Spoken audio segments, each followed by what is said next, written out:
நாங்கள் இப்பொழுது 7வது பாடத்தை பார்ப்போம். 7வது பாடத்தை நாங்கள் பார்ப்போம். இடையர்களும் ஞானிகளும் குழந்தை இயேசுவை வணங்குதல். அதாவது இடையர்கள், ஞானிகள், குழந்தை இயேசுவை வணங்குதல். சரியா? நாங்கள் போன வாரம் தான் நாங்கள் என்ன படித்தோம்? இயேசுவின் பிறப்பு படித்தோம் தானே. இயேசு எப்படி பிறந்தார், எங்கு பிறந்தார், இயேசு பிறக்கிற செய்தியை யார் போயிட்டு அறிவித்தது என்று நாங்கள் பார்த்தோம்.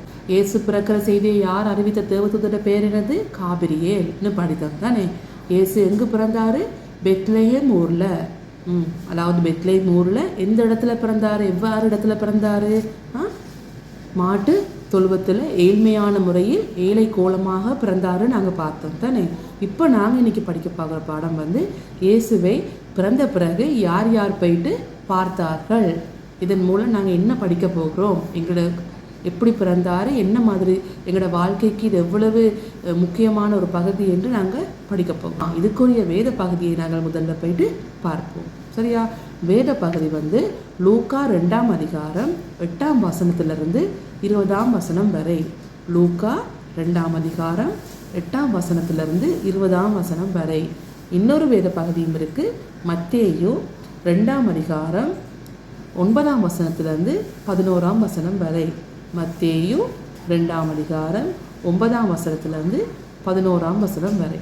இப்பொழுது நாங்கள் பார்க்கலாம் இந்த ஞானிகளுக்கும் இடையர்களும் எப்படி இயேசுவை பார்க்க போகிறாங்க, எந்த இடத்துக்கு போகிறாங்க, அவங்களுக்கு இது யார் இந்த செய்தியை கூறினது, அவங்க எதை தொடர்ந்து போகிறார்கள், பின்தொடர்ந்து போகிறார்கள், அல்லது எது அவர்களுக்கு வழிகாட்டியது என்று நாங்கள் பார்ப்போம். மாதிரி நாங்கள் கிறிஸ்மஸ்ன்னு சொன்னால் கிஃப்ட் தானே, பரிசுகளை தான் பார்ப்போம். இயேசுவுக்கு அவர்கள் என்ன பரிசுகளை கொண்டு போனார்கள் என்று பார்ப்போம். முதலாவது நாங்கள் பார்க்க போகிறோம் இயேசு பிறந்த செய்தியை இடையர்களுக்கு யார் அறிவித்ததுன்னு பார்க்க போகிறோம். சரியா?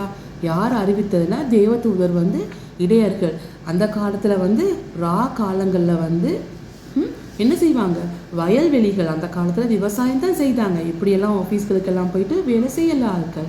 அப்போ இடையர்கள் வயல்வெளியை காத்து கொண்டிருக்க நேரம் ஒரு பெரிய பெரிய ஒளி ஒன்று தோன்றுறது. இடையர்கள் என்ன செய்தாங்க, அதை பார்த்து ஐயோ இது என்னது, ஏதோ வானத்துலேருந்து பெரிய ஒரு வெள்ளை உருவம் வருது சொல்லி பயந்தாங்க. பயந்தோன்னு என்னடா இருந்துச்சு, அந்த தேவதூதர் பயப்படாதீங்க பயப்படாதீங்க, உங்களுக்கு ஒரு நல்ல செய்தி ஒன்று இருக்குது என்று சொல்கிறாரு. அது என்ன செய்தி? என்னது என்ன செய்தி? மேசியா என்ற இயேசு பெத்லெஹேம் ஊரில் பிறந்திருக்காரு, அவரை போய் நீங்கள் பாருங்க என்று சொல்கிறாரு. அப்படியா? அது எந்த இடமே, அது எப்படி நாங்கள் கண்டுகொள்றதுன்னு சொல்லி இடையர்கள் அவர்களிடம் கேள்வி கேட்குறாங்க, தேவதூதரிடம் கேள்வி கேட்குறாங்க. அப்போ தேவதூதர் என்ன சொல்கிறாரு? இருக்கு இருக்கு இருக்கு அந்த மாட்டு தொழுவத்துக்கு மேலே ஒரு பெரிய விண்மீன் இருக்குது. அந்த விண்மீனை நீங்கள் தொடர்ந்து, விண்மீன் உங்களுக்கு வழிகாட்டும். அந்த விண்மீன் எங்கே போய் உங்களுக்கு நிற்கிதோ அந்த இடத்துல போய் பாருங்கள், ஒரு மாட்டு தொழுவம் ஒன்று இருக்கும். அந்த இடத்துல தான் அவர் பிறந்திருக்காருன்னு சொல்கிறாரு. விண்மீன்னா என்னதுன்னு சொல்லுங்கள் பாப்பா. நட்சத்திரம் இதாக இருக்குது. இதே மாதிரி ஒரு நட்சத்திரம் என்ன செய்யுது? வழிகாட்டி வழிகாட்டி வழிகாட்டி வழிகாட்டி போகுதான் அந்த இடத்துக்கு. இடையர்கள் என்ன செய்கிறாங்க? இடையர்கள் இந்த நட்சத்திரத்தை பின்தொடர்ந்து பின்தொடர்ந்து பின்தொடர்ந்து இப்படி இப்படி இப்படி அந்த நட்சத்திரம் போகிற இடத்துக்கு அவர்கள் போகிறாங்களாம். சரியா? போய்கொண்டிருக்கிற நேரம் போயிட்டு அந்த இடத்த சேர்ந்துட்டாங்க. சேர்ந்த பிறகு அவர்கள் என்ன செய்கிறாங்க? அந்த பாலனை பார்த்து அவர்கள் என்ன செய்கிறாங்க? வணங்குறாங்க. அது யாரு? கடவுளின் மகன், கடவுளின் மகன் மேசியாவாகிய இயேசு. அது யாரு? கடவுளின் மகன் மேசியாவாகிய இயேசு. அந்த இடையர்கள் அவரை பார்த்து என்ன செய்கிறாங்க? வணங்குறாங்க. சரியா? அதுக்கு பிறகு 3 ஞானிகள், அதாவது ராஜாக்கள் நாங்கள் சொல்வோம், 3 ஞானிகள் பின்தொடர்ந்து போகிறாங்க. பின்தொடர்ந்து யாரை பார்க்க போகிறாங்க? மேசியா, கடவுளின் மகனாகிய மேசியாவை ஆகிய இயேசுவை பார்க்க போகிறாங்க. சரியா? அவர்கள் 3 வகையான பரிசுகளை கொண்டு போகிறார்கள். இப்போ கிறிஸ்மஸ்ன்னு சொன்னாலே நீங்கள் என்ன செய்வீங்க? பரிசுகள்னு சொல்லுவீங்க தானே. அவர்கள் இயேசுவுக்கு 3 பரிசுகள் கொண்டு போகிறார்கள். அது என்ன பரிசுன்னு நாங்கள் பார்க்கலாம். சரியா? அது என்ன பரிசுன்னு பார்க்கலாம். அது என்ன பரிசு என்றால் இதை பாருங்கள். பொன், அது என்னது பொன் கொண்டு போகிறார்கள். அதே மாதிரி சாம்பிராணி, பொன் சாம்பிராணி வெள்ளை கோலம், பொன் சாம்பிராணி வெள்ளை கோலம். இதே மாதிரி 3 பரிசுகளை அவர்கள் கொண்டு போகிறார்கள். கொண்டு போயிட்டு அவர்கள் இயேசுவுக்கு கொடுக்கிறார்கள். கொடுத்து கடவுளின் மகனாகிய இயேசுவை என்ன செய்கிறார்கள்?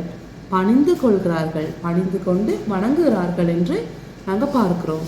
சரியா? இப்பொழுது நாங்கள் இதன் மூலம் நாங்கள் என்ன படிக்க போகிறோம் என்று நாங்கள் பார்ப்போம். அதாவது எங்களை படைத்த கடவுளின் மகனாகிய இயேசுவை நாங்கள் என்ன செய்ய வேணும்? வழிபட வேண்டும், வணங்க வேண்டும் என்பதை தான் நாங்கள் அறிந்து கொள்கிறோம்.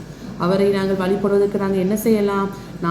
வீடுகளில் நாங்கள் வீட்டில் இந்த நாளும் நாங்கள் ஜெபம் பண்ணுறோம் தானே. அதே மாதிரி நாங்கள் ஞாயிற்றுக்கிழமை நாங்கள் என்ன செய்ய வேணும்? எங்களோட ஓய்வு நாளில் நாங்கள் தேவாலயத்துக்கு நாங்கள் போயிட்டு எங்களுடைய ஆராதனையில் நாங்கள் கலந்து கொள்ள வேண்டும் என்பதை நாங்கள் உணர்ந்து கொள்ள வேண்டும். சரியா? நாங்கள் தவறாமல் ஞாயிற்றுக்கிழமை ஆலயத்துக்கு போயிட்டு நாங்கள் கடவுளை வழிபட வேண்டும்.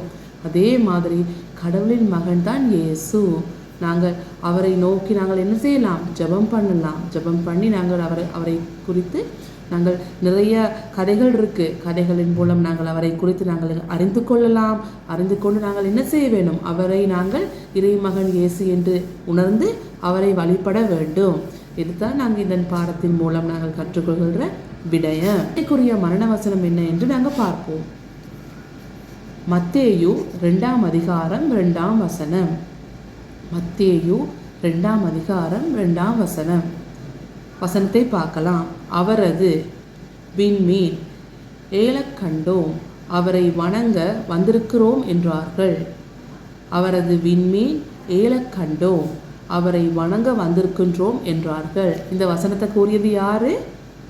இடையர்கள் தானே. இடையர்கள் போயிட்டு அவரை வணங்குறாங்க தானே. ரைட். இப்போ நாங்கள் இன்னைக்கு படித்த பாடம் என்னன்னு சொல்லுங்க பார்ப்போம். இயேசு பிறந்திருக்கிற நேரம் யார் யார் இயேசுவை போயிட்டு வழிபட்டனர், வணங்கினார்கள் என்று பார்த்தோம்.